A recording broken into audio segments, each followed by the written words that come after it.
got very angry, like to the point, like I was like not expecting, but he said, you have to expect that. But I have a skewed perspective. I had a like, what do we used to say? What did mommy and daddy used to say to Alex all the time? You live in a fantasy world.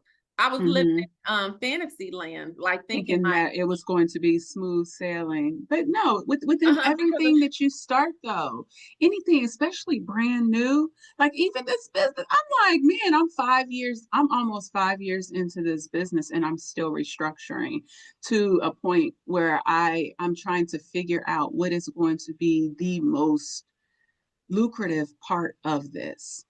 You know, uh-huh. I think we have to be mindful that things take time.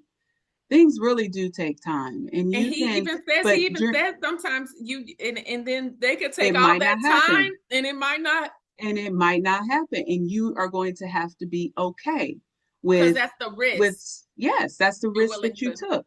Absolutely. And you're going to have to be okay and say, okay, what did that experience teach me? Right? Right. I know for me, and it's so much different because when I started this business, as I shared before, it was not a way to make money.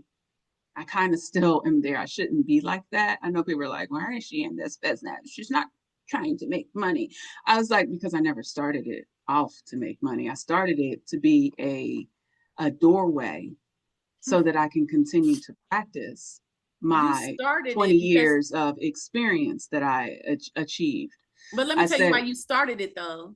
You mm-hmm, started it like most people, because I'm of the same mindset that you are.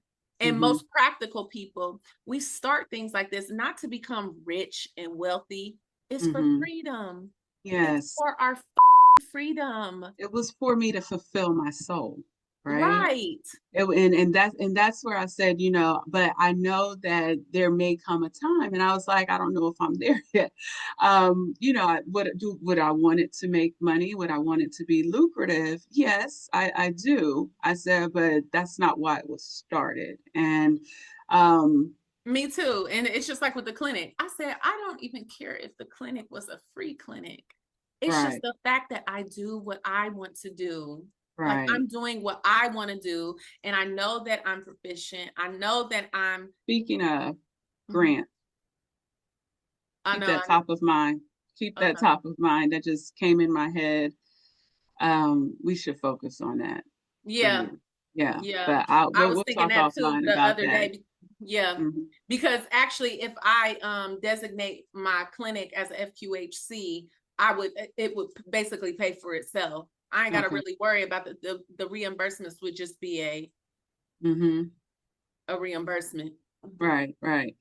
Yeah, but yeah, so it's this book, I'm going to tell you, Tiffany, it just really opened my eyes to uh that I'm a stoic. Hey, no, Mm-hmm. it just Hey, really I'm telling you, I was like, well, it's cute because at the end he was like, "You are now a philosopher." I was like, "Bruh, I've been a philosopher. I right. could have wrote this book for you."